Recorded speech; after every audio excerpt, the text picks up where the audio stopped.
2 Chronicles 10. Rehoboam went to Shechem, for all Israel had gone there to make him king. When Jeroboam son of Nebat heard this, he was in Egypt, where he had fled from King Solomon. He returned from Egypt. So they sent for Jeroboam, and he and all Israel went to Rehoboam and said to him, "Your father put a heavy yoke on us, but now lighten the harsh labor and the heavy yoke he put on us, and we will serve you." Rehoboam answered, "Come back to me in 3 days." So the people went away. Then King Rehoboam consulted the elders who had served his father Solomon during his lifetime. "How would you advise me to answer these people?" he asked.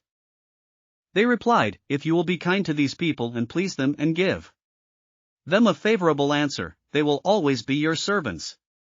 But Rehoboam rejected the advice the elders gave him and consulted the young men who had grown up with him and were serving him. He asked them, "What is your advice? How should we answer these people who say to me, 'Lighten the yoke your father put on us'?" The young men who had grown up with him replied, "The people have said to you, 'Your father put a heavy yoke on us, but make our yoke lighter.' Now tell them, 'My little finger is thicker than my father's waist.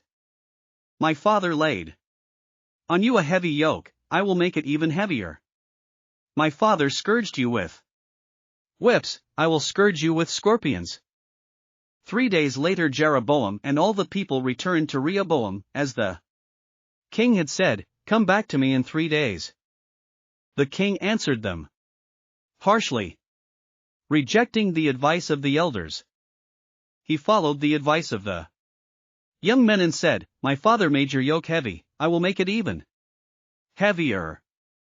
My father scourged you with whips, I will scourge you with scorpions." So the king did not listen to the people, for this turn of events was from God, to fulfill the word the Lord had spoken to Jeroboam son of Nebat through Ahijah the Shilonite. When all Israel saw that the king refused to listen to them, they answered the king, "What share do we have in David? What part in Jesse's son? To your tents, Israel. Look after your own house, David."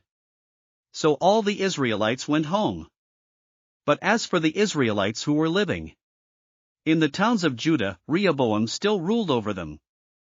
King Rehoboam sent out Adoniram, who was in charge of forced labor, but the Israelites stoned him to death. King Rehoboam, however, managed to get into his chariot and escape to Jerusalem. So Israel has been in rebellion against the house of David to this day. Thanks for listening to another chapter of the Bible.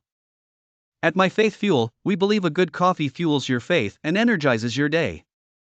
Please visit myfaithfuel.com to explore our delicious coffee blends. Part of each purchase goes to training worshipers around the world. Thanks for listening.